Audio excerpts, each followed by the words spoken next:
Andy Crane in the Cat's Whiskers studio.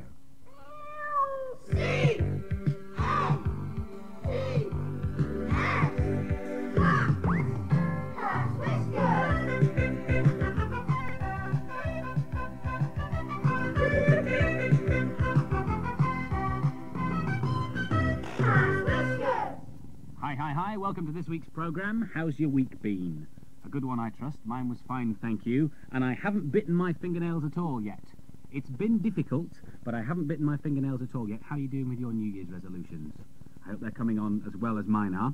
I've spent most of the week going through the postbag, reading some of your letters. As interesting as ever. Thank you very much indeed for those. A lot of letters about Marlene Marlowe. I'm glad you like her. I shall pass on your regards to her. And we also found in the postbag, look, I must read this for you. We got a letter from Dr. Pete, who you may remember has gone off to Nepal exploring. He says, Dear Cat's Whiskers, flew into Nepal at sunrise yesterday and saw the whole range of the Himalayas from Annapurna in the east to Mount Everest in the west. He says it's great to be back in ancient Kathmandu. Final preparations today of all the rafts and the jungle gear for the expedition. We leave tomorrow for the remote West Nepal area, where I'll be seeing sick people and revisiting the clinic I helped set up 1 year ago. How exciting. He's also promised to keep in touch with us, and I, of course, am looking forward to hearing his recordings when he comes back from Nepal, but more of that on Dr. Pete's return. Tonight on the programme, we have part 2 of The Beast of Puddlethorpe Hall, featuring Marlene Marlowe. 4 of your snow poems. We've had loads of those. Thank you so much for them. I'll be reading out 4 of them tonight. We've also details, as promised last week, of the Fast Forward Fiction Award. Your chance to win a trip for yourself and your family to no less than Disney World in Florida. Details later. And we've episode 2 of The Call of the Wild. Letters about Marlene Marlowe. What ideas did you come up with after last week's episode? Well, John David Smith says, I think the stone-cold man was turned to stone by the monster. Christina Ingram from the West Midlands says the beast is haunting Harold to frighten him to death so his cousin Camilla could inherit his wealth. And Keen, Selina and Eleanor McGarvia both think that Marlene found a garden gnome. Maybe you will have some ideas after tonight's episode of The Beast of Puddlethorpe Hall.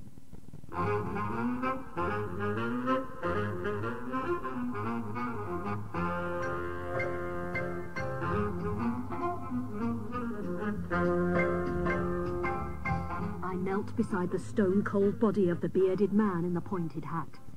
In the dim moonlight, his contorted face seemed to be twisted into a gruesome smile. My legs turned to jelly. Then my ankles turned to custard. And my feet turned to blancmange.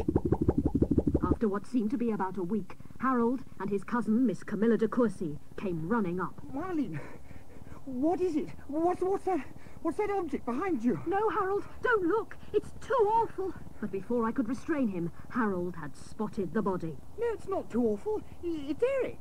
You recognise him? I should jolly well think so. I dragged him out of the way under the bushes here once I'd done with him, don't you know? Well, a chap can hardly have an ugly blighter like Eric cluttering up one's front lawn, could one? Oh, you have hidden talents, cousin dear. You mean, Harold, that you had some part in poor Eric's grisly death? I say, do hold on. He can't have died. He has, horribly. He's stone-cold dead. No, he's stone-cold gnome. Eric's my giant garden gnome, don't you know?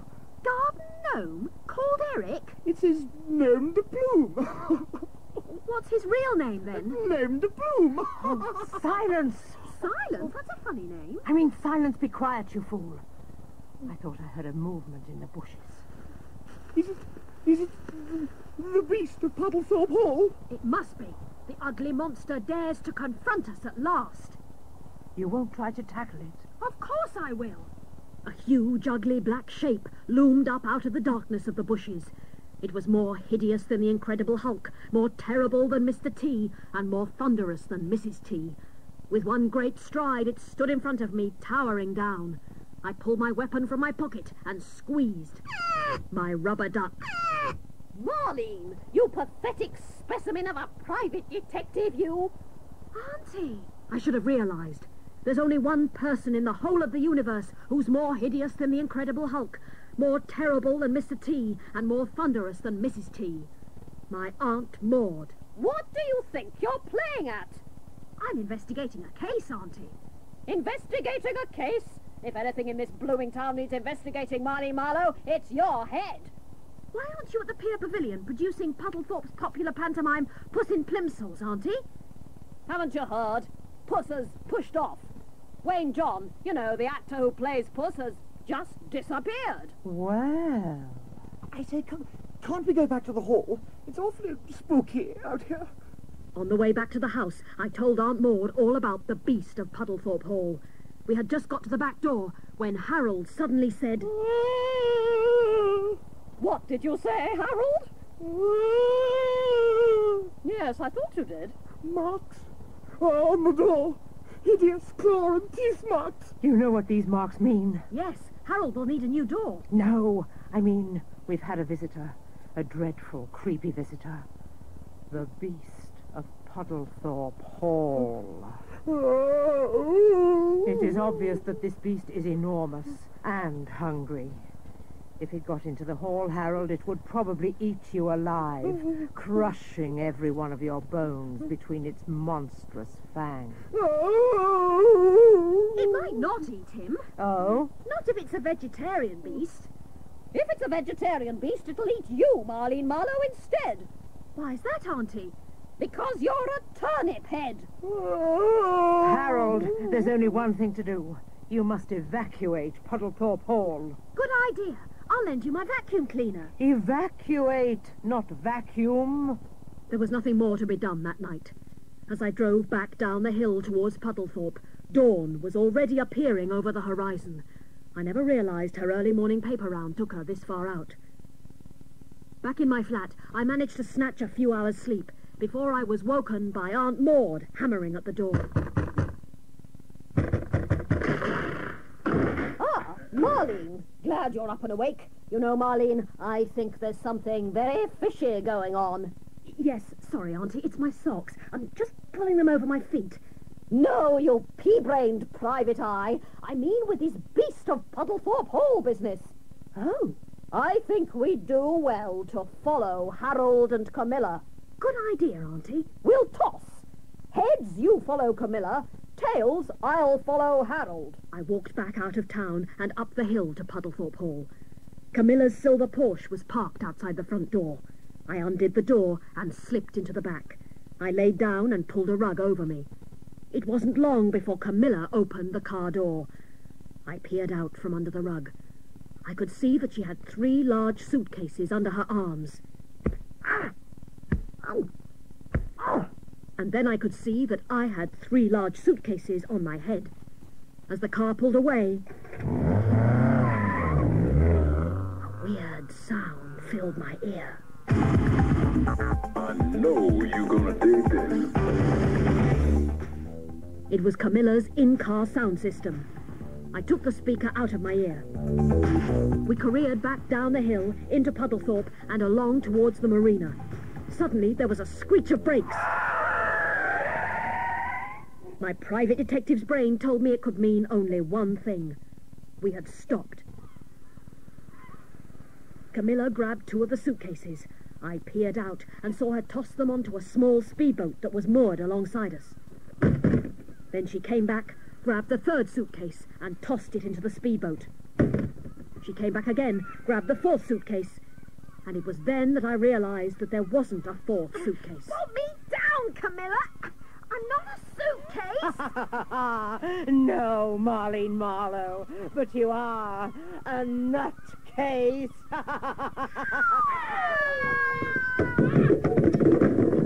No sooner had I landed in the speedboat than Camilla jumped in after me. She started the engine and we roared out to sea.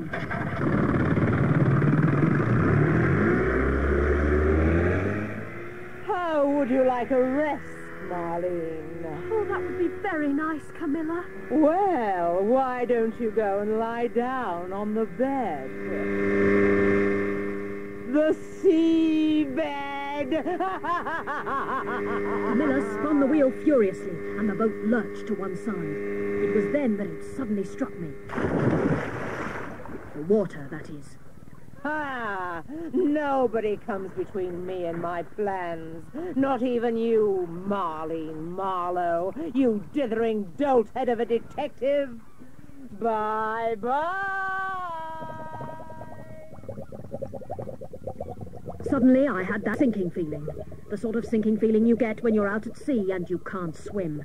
As the icy waters lapped about my ears, I tried desperately to think how I could keep myself afloat, and how I could attract the attention of people on the shore. All I had on me was my clothes, a bar of soap, and a rubber duck in my pocket.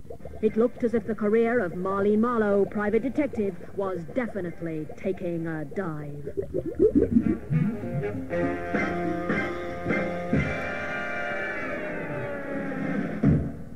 Well, lots to think about this week. How can Marlene escape from the likelihood of a watery grave? And what exactly are Camilla's plans, do you think? Well, if you've got any ideas, do feel free to drop us a line, and the address will be coming up after the programme.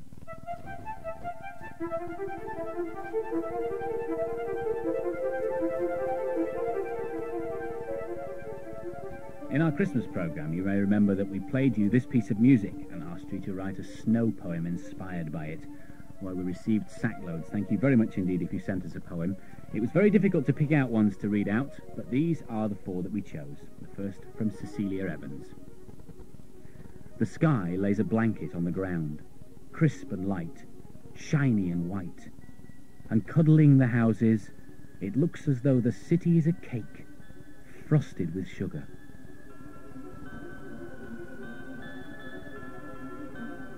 This one's from Christopher Lunny. Snowflakes, fluttering, fluttering down, drowning, drowning, drowning the town. Glittering, glittering white as sheep, covering the houses while they sleep. And from Suzanne Fawkes. Snow is white, snow is cold. Snow is like little white holes, flutter, flutter, down it goes. Snow is like marigolds of white. Look at it going down below. Drift, drift it falls. Now the snow is icy cold water, cold, slippery and wet.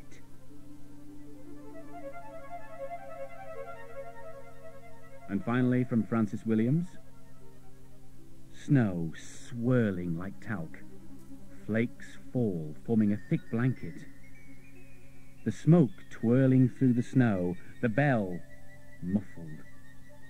The cries as the street sellers walk through the town, the snow piling against the arches, the snow covering the hill scarred with the tracks of many sledges, the men of the snow standing still as they sink slowly to the ground.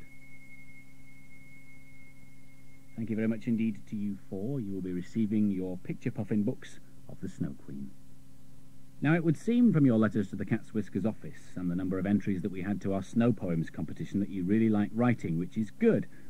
It's especially good if you like writing stories, because this week we have a brilliant competition for you. The Fast Forward Fiction Award gives you the chance to win a trip for yourself and your family to no less than Disney World in Florida, just for writing a story.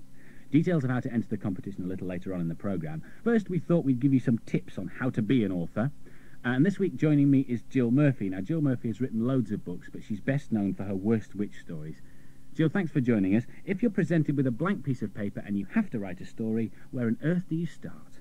It's very difficult, actually, when people ask you about inspiration and where you get it from, because it's a sort of magic, really. It's like a light bulb appearing above your head in comics, you know. And you either get it or you don't. You know, sometimes, you write a really good story, and sometimes it's just so feeble that you throw it away and start again. I think it's probably the same for children and grown-up writers, really. Do you write every day, Jill? I know authors go in and say, I must sit down and write 400 words before lunch or something like that. Do you write every day? No, I don't. In fact, I'm a very naughty illustrator and writer, really. It's not the way I work. I know that some writers really do. They sit down, as you say, they sit down at 9 o'clock in the morning and turn all the phones off and get on with it. But I don't. I have to have a really good story to tell. It sounds to me like you would sit down with a very definite idea of where the story was going to go. Is that the case? Yes, otherwise I can't do it. I mean, it just doesn't happen if you haven't got a pretty good plot. It's a plot, really. You have to have a good plot. The other thing is it doesn't always come to you sitting at a desk. Usually, in my case, I'm on a bus, or in fact, I've just started writing some stories recently for 11-year-olds, and I wrote most of them at a swimming pool one afternoon, and I was with a lot of children. Do you rewrite things? Do you read it back to yourself and say, oh, that's no good, I'm going to change that? Yes, sometimes I do. Yes, I think you should always look through anyway, and I'm very grim about spelling. I like to make sure it all looks well presented for the poor publishers who have to read it. But, for example, with The Worst Witch, which I wrote when I was 18, in fact, I started to write it when I was 15. It's in all my school rough books with little drawings of her. And I finished the manuscript when I was 18, and that was exactly how it was published when I was 24. Nobody even edited it. The reason I wrote The Worst Witch, as I'm sure a lot of people who went to rather grim schools can see, is that it's really the story of my first term at a rather posh grammar school, where I was a misfit and couldn't cope with anything. And my mother used to say, "Look at you, you look like a little witch," when I came home, because we were all in this black school uniform. And so I thought, rather than make them into ordinary children, it would be much more fun if they were witches, just a light bulb of an idea, because it is fun, isn't it? Imagine going to school, yeah. you know, imagine going to school and instead of bicycles, you zoom over the wall on broomsticks, and, you know, and also I used to love animals, I still do, and I thought, gosh, supposing if you all had a cat sitting on the back of your chair, and also if you had a row with somebody really horrid, like this girl who I won't tell you who she was, in case you meet her grown up, but you could have a fantastic row with her and turn her into, well, a frog, or a pig, by That'd mistake. be wonderful, wouldn't it? Great, wouldn't it? That would be a wonderful idea. Can I talk to you briefly about the most difficult part I found when writing essays in English at school? Yes. The ending, Jill. How do I avoid the "I woke up and it had all been a dream" cliche at the end? Well, you just have to make sure you avoid it. Whatever you do, avoid it, because there again, from the point of view of budding writers, now I've actually made it as a writer, and I have a lot of school reports saying the endings are weak. You know, I can remember that was criticism, ending is weak. They used to write in a lot of my essays, because, as you just say, you get bored, or you think, oh, I just can't think what to do. Well, you have to be the one that's just that bit different, just be a little bit more original than everyone else, and you know, and perhaps not end it in a conventional way, and it's slightly up in the air, and leave your audience wondering what happens next, that sort of thing. Yeah, another little bit of advice too is, I think, is to keep a diary, and it's very good for you to actually have to try and make interesting a normal, boring day. Got up, washed hair, went out, went to the shops. You know, you've got to make it a bit better than that. And good practice, then. Yes, very good practice, and I think keeping a diary is very good discipline to do that every single day and try and make it sound a little bit more interesting than it should be. Good advice from a lady who knows. Thank you, Jill.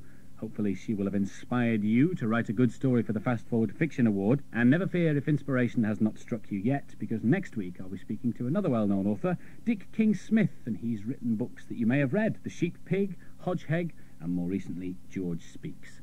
For full details of the Fast Forward Fiction Award, write to us here at Cat's Whiskers. The address is coming up after the programme. Birthday list coming up very shortly, but first somebody for you to meet. Do you remember when we auctioned a day in the Cat's Whiskers studio for children in need? Well, joining me now is Eve Kelly. Hello. Hello. And you're going to help me with the birthday list this week, aren't you? Yes, I am. But first, as you know, we need to pick some music from our Purlitzer. So, I'll give you the choice. What word should I put in the Purlitzer this week? Disney, please. Disney it shall be then. Hang on a second. D-I-S... Oh, where's N? There it is. N-E... Y, and we'll see what music our Purlitzer comes up with.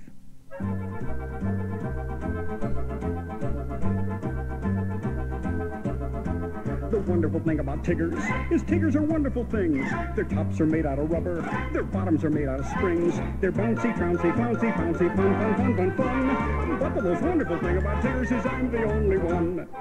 Happy birthday to club members celebrating birthdays this week, who are James Helm, Thomas Morton, Benjamin Perkins, Alice Lawler and William Baker.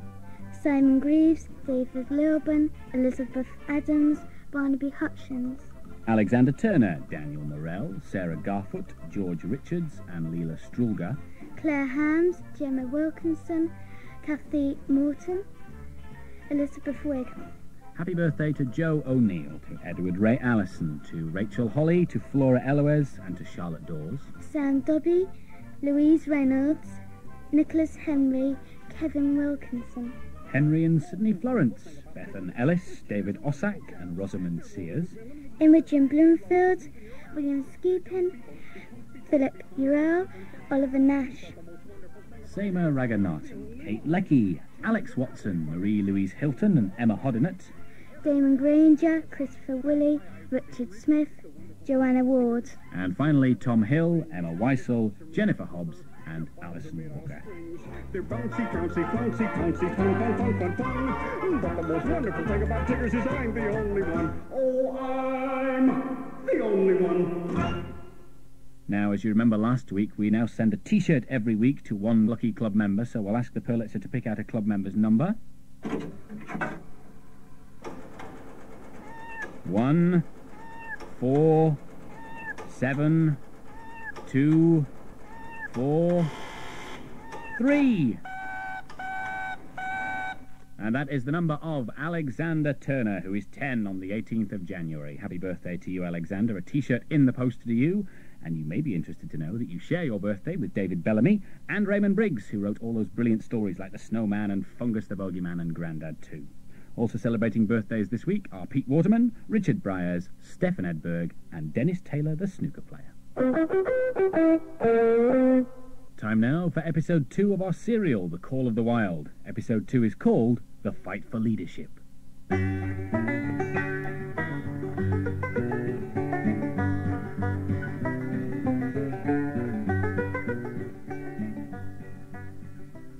Perrault was in a hurry. A Canadian government courier was carrying urgent dispatches to the Klondike. For the first few days, the dogs had made good time over the packed snow of a well-used trail, but now, over fresh snow, progress with the sled was often slow and always difficult. Buck was rapidly adjusting to the life of a sled dog, and his Californian home was little more than a dim memory. His main problem was Spitz. The lead dog, seeing Buck as a dangerous rival, never lost an opportunity of bullying him and constantly tried to start a fight. One evening, driving snow and a biting wind had forced them to grope for a camping place by a lake. Buck dug a warm nest, then went to get his ration of fish. On his return, he found his nest occupied, and a warning snarl told him that his trespasser was Spitz. Till now, Buck had avoided trouble, but this was too much. In fury, he sprang upon Spitz, and the two dogs shot out of the disputed nest. Then, the unexpected happened. 100 or so starving huskies from a nearby Indian village had scented the camp and crept in. There was a thwack of a club, a shrill yelp of pain, and pandemonium broke out. Perrault and Francois, the driver, sprang among them with stout clubs as they overturned the grub box. Meanwhile, more of the fierce invaders set upon the team dogs. Although they fought back courageously, there was no opposing these hunger-maddened dogs. Billy, terrified into bravery, sprang through the encircling mass of huskies and fled away over the ice. Pike and Dub followed, with the rest of the team behind. As Buck went to spring after them, Spitz charged with the treacherous intention of overthrowing him. Buck braced himself against the charge, then joined the fleeing dogs on the lake. Later, the 9 sled dogs sought shelter in the forest. There was not one who was not wounded. At daybreak, they limped warily back to camp to find the marauders, as well as half their grub supply, gone. The huskies had chewed through everything that was remotely eatable, including the harness and even Francois's whip. 2 hours of cursing and exertion got the harness into shape, and the wound-stiffened team was underway, struggling painfully over the hardest part of the trail between them and Dawson Town. The river ice bent and crackled underfoot, and they dared not halt. In 6 days of exhausting toil, they covered only 30 terrible miles. By the time they reached good ice, the dogs were played out. But Perrault, to make up lost time, continued to push them. Buck now openly threatened Spitz's leadership and encouraged a general insubordination amongst the other dogs. But despite continual quarrelling and strife, they pulled into Dawson one dreary afternoon with the great fight still to come.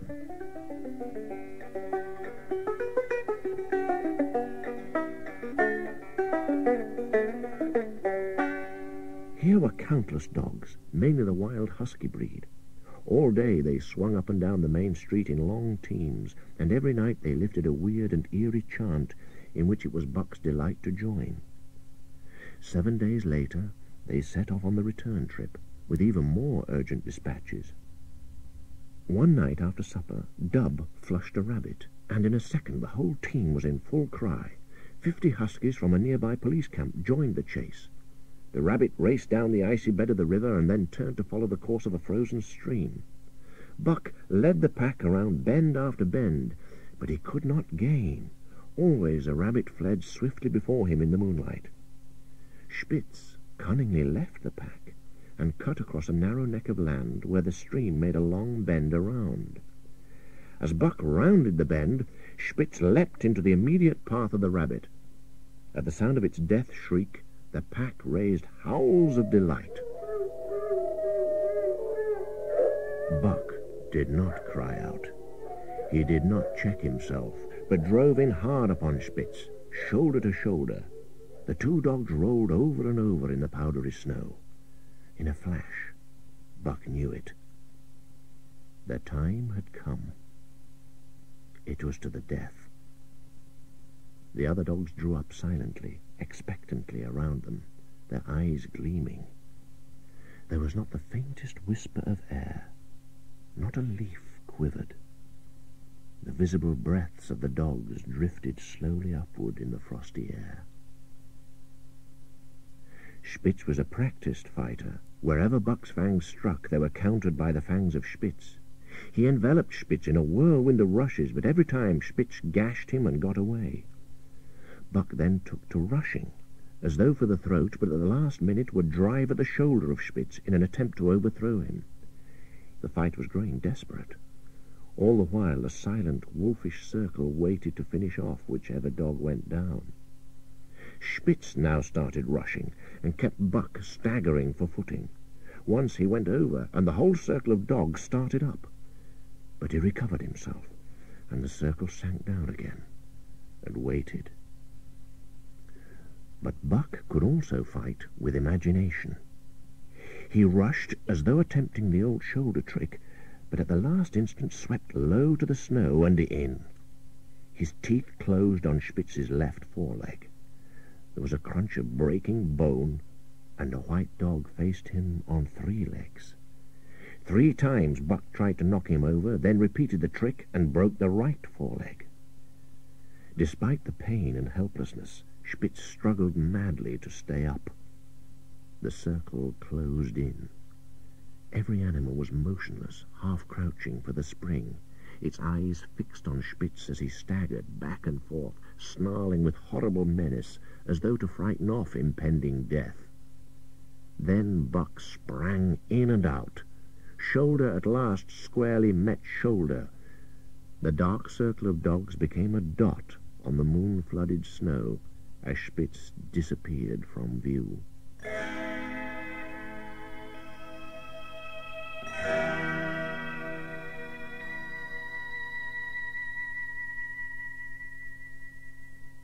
Next morning, when they discovered Spitz missing, the 2 men guessed the truth. The dog driver proceeded to harness the dogs. He brought Sol-Leks up to Spitz's place as lead dog, only to find Buck already standing there. Francois slapped his thighs gleefully. "Look at that Buck," he cried. "Him kill that Spitz. Him think to take the job." Perrault simply shrugged.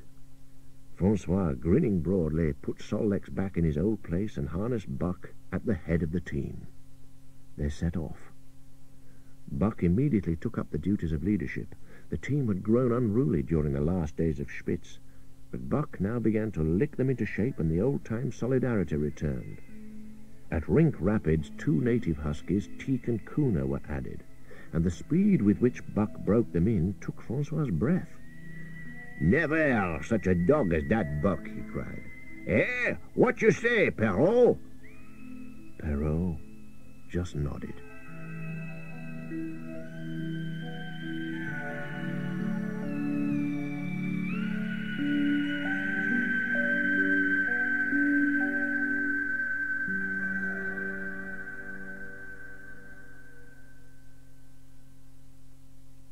Find out how Buck gets on now he's the team leader in episode 3 of Call of the Wild next week, The Toil of Track and Trail. Also next week we've part 3 of The Beast of Puddlethorpe Hall, our Marlene Marlowe mystery, the results of the New Year's birthday quiz, and I'll be meeting some dinosaurs alive here in Manchester. More of that next week. Until then, my thanks to you for listening. Join me next Sunday at about the same time.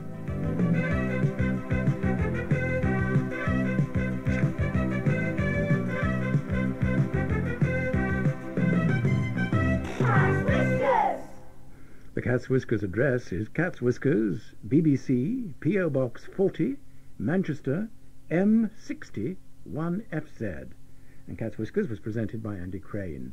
Marlene Marlowe and the Beast of Puddlethorpe Hall was written by Roy Apps, The Call of the Wild by Jack London was abridged by Mick Greenaway and read by Bob Peck.